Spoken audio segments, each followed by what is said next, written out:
سارے اسکول ایسے ہیں لیکن اسکول نہیں ہے.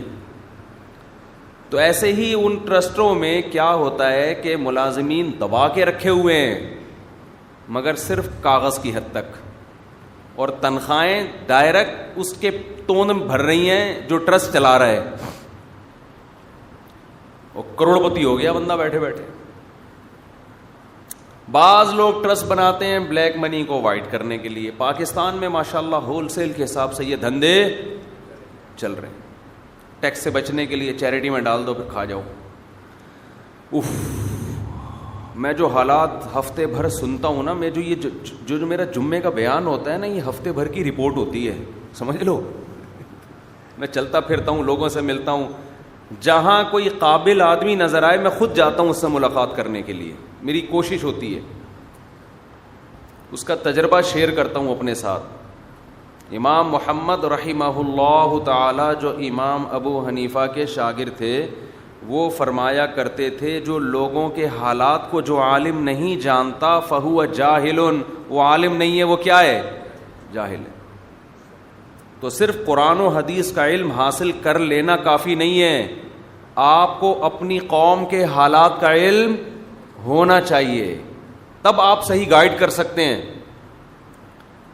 دیکھو باپ کو معلوم ہے کہ نماز کی کیا فضیلت, روزے کی کیا فضیلت, کرپشن کتنی بری چیز ہے, سستی کتنی بری چیز ہے, لیکن اسے یہ نہیں پتا کہ میرے بچوں میں کون سی بیماری ہے. بے نمازی ہیں بھائی, رفیع بھائی کو سونے کی اجازت نہیں ہے, بے نمازی ہے بچہ میرا, چرس پیتا ہے, اسے کچھ پتا نہیں ہے. اب وہ اپنے بچے کو بٹھا کے نماز کی نصیحت کر رہے ہیں صبح شام, بیٹا نماز پہ پابندی. بچہ کہے گا کہ یار میں تکبیر اولیٰ سے ابا نماز کا پابند ہوں. بھائی اس کو جھوٹ بولنے کی عادت ہے, اس کو عادت ہے 2 نمبری کرنے کی, کرپشن, کرپٹ ہے وہ. تو ابا کو بیٹے کا پتا ہوگا نا کہ میرے بیٹے میں برائی کیا ہے, تو باپ اس نصیحت کو فوکس کرے گا, کہے گا بیٹا نماز تو تم پڑھتے ہو, لیکن وہ نماز جو تمہیں چوری سے نہ بچائے وہ نماز نہیں ہے. تو اس کو پتہ ہی نہیں ہے بیٹا کر کیا رہا ہے گھر میں, تو وہ باپ نصیحت کر سکتا ہے. ہمارے پاس والدین آتے ہیں نا اپنے بچوں کے بارے میں شکایت لے کر, کسی کا یہ ہوتا ہے کہ مفتی صاحب والدین کے حقوق پر بیان کریں. میں ان سے کہتا ہوں نماز پہ کر لوں, کہ نہیں والدین کے حقوق پر, کیونکہ ان کو پتا ہے بچہ نماز پڑھتا ہے, ابا اماں کے بارے میں. اچھا ایک بات میں آپ کو بتا دوں, جو دیندار بچہ ہے نا ابا اماں کو بھی وہی سمجھتا ہے. ماں باپ یہ چاہتے ہیں کہ اپنے بچے کو اپنے حقوق تو سکھا دیں, ہم اللہ کے حقوق نہ سکھائیں.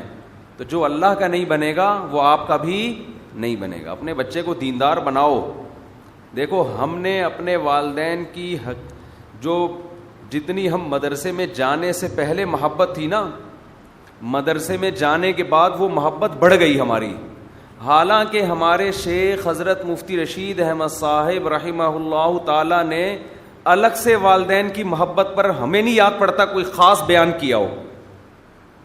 ان کے بیان تو اس پہ ہوتے تھے گناہ چھوڑو, اللہ سے محبت, اللہ سے محبت, دنیا مسافر خانہ, یہ ان کا اصل بیان ہوتا تھا. ان کے ہر بیان میں یہی مسافر خانہ, مسافر خانہ, مسافر خانہ, دل لگانے کی جگہ نہیں ہے. تبھی تو ہم دیکھتے ہیں نا لوگ ٹینشن میں, ابے بھائی یہ دیوار اینٹوں سے دل لگانے کی, ان کو لفٹ کرانے کی ضرورت, بحریہ ٹاؤن 2 ٹکے کا نہیں ہے. آپ کیا سمجھ رہے ہو, پلاٹ خریدو دل نہ لگاؤ. دل تو قیمتی چیزوں سے لگایا جاتا ہے. لا احب العافلین, فنا ہونے والی چیزوں سے دل نہیں لگایا جاتا. ان کا تو یہ ٹاپک تھا, اس میں ابا کہاں ہیں, اماں کہاں ہیں, کہیں آ رہے ہیں ابا اماں. لیکن ہمیں یاد ہے ہم جب مدرسے گئے تو ہمارے دل میں والد کی قدر بڑھنا شروع ہو گئی, والدہ کی قدر بولو بڑھنا. کیونکہ جب اللہ کی محبت پیدا ہوگی تو ہر وہ چیز اچھی لگے گی جس سے اللہ کی محبت بڑھے. تو اللہ سے محبت ہوتی ہے اللہ کے احسانات کی وجہ سے. تو جب آدمی اللہ کے احسانات سوچتا ہے تو والدین کے احسانات بھی سوچتا ہے. پھر وہ احسان فراموشی کی لعنت سے انسان نکلتا ہے. مدرسے میں جا کے ہم نے استاذوں کا احترام سیکھا. اسکولوں میں تو عجیب حالت تھی, ایسے شرارتی بچے اسکولوں میں کہ ایک ہمارے کلاس فیلو نے چھالیاں کھائیں اور ٹیچر کی جیب میں ڈال دیں, ٹیچر کو پتہ بھی نہیں, کھا کے. یہ شرارتیں اسکولوں میں چل رہی تھی. وہ کوٹ پہن کے آئے ہوئے تھے, اللہ تعالیٰ اس طالب علم کو ہدایت دے, بدتمیزی والی کام کیا اس نے کہ وہ چھالیاں کھائیں اور کوٹ میں, ٹیچر کے کوٹ میں ڈال دیں, اور ہنس بھی رہے. کرسی ٹوٹی ہوئی تھی, ایک پایا اس کا نہیں تھا. طلبہ نے کیا کیا, وہ دوسری کلاس میں ہمارے سامنے کرتے تو شاید ہم روک لیتے ان کو, یا ٹیچر کو بتا دیتے کہ یہ کرسی بیٹھنے کے قابل نہیں ہے. اس کا ایک پایا نہیں تھا تو اس کو کسی طرح سے ٹکا دیا. وہ بیچارے ٹیچر آ کے بیٹھے ہیں, دھڑام سے نیچے گرے, بچے ہنس رہے. انٹرٹینمنٹ ہو گئی ان کی. اب آپ بتاؤ, ٹیچر بھی تو روحانی باپ کی جگہ ہوتا ہے نا, جو آپ کو علم دے رہا ہے. جب اس کے ساتھ یہ بدتمیزی ہوگی تو یہ اپنے باپ کا احترام کریں گے؟ نہیں کریں گے. ہم جب مدرسے میں گئے ہمیں پتہ چلا ٹیچروں کا احترام کیا ہوتا ہے. کچھ تو گھر سے بھی سیکھا تھا الحمدللہ, گھر والوں نے بھی.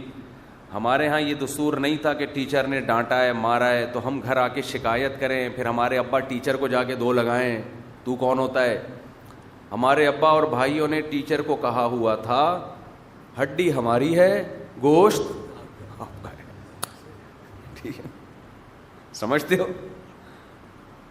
چمڑی جائے دمڑی نہ جائے, ہڈی نہیں ٹوٹنی چاہیے, کیونکہ گوشت ریپیئر ہو جاتا ہے. کباب پراٹھے کھا کے, انڈے منڈے کھا کے ریپیئرنگ, ہڈی کی ریپیئرنگ ٹینشن والا کام ہے. میں نہیں کہتا آپ ٹیچروں کو اتنی اجازت دے دیں کہ کوٹیں طبیعت سے پکڑ کے, لیکن اتنا چھوئی موئی بھی اولاد کو نہ بنائیں کہ ٹیچر اس کو ڈانٹے تو بچے کی سیلف ریسپیکٹ کے خلاف ہے. وہ بچہ انسان کا بچہ نہیں بنے گا. وہ بچے خواہش پرست ہوتے ہیں تو ان کو تھوڑا روب سے چلانا پڑتا ہے. تو خیر جلد کہاں سے, بالکل ہی ہم قیام طعام میں آگے جنگلوں کی طرف نکل رہے ہیں. تو مدرسے میں ہم گئے نا, تو استاذوں کا احترام, ان کی جوتیاں سیدھی کرنا اور ان کی خدمت کرنا, تو ہمیں خیال ہوا کہ یار باپ کا مقام تو ٹیچر سے بھی بولو زیادہ ہوتا ہے. یہ بھی غلط مشہور ہے کہ استاذ کا مقام باپ سے زیادہ ہے, ایسا کچھ بھی نہیں ہے.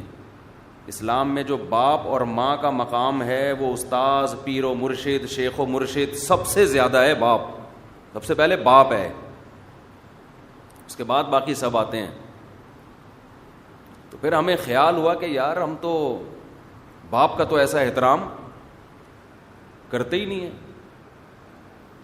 بدتمیزی پہلے بھی نہیں کرتے تھے الحمدللہ اپنے والدین سے, تھوڑی بہت ہو گئی تو معذرت کر لی, لیکن مدرسے میں جا کے پتہ چلا کہ بڑوں کا احترام کسے کہتے ہیں.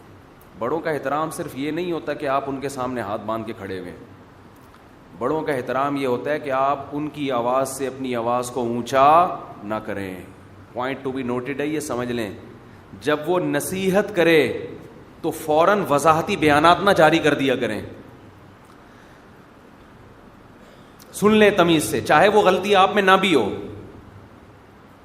یہ بھی ایک ٹیکنیکل فالٹ ہے نا.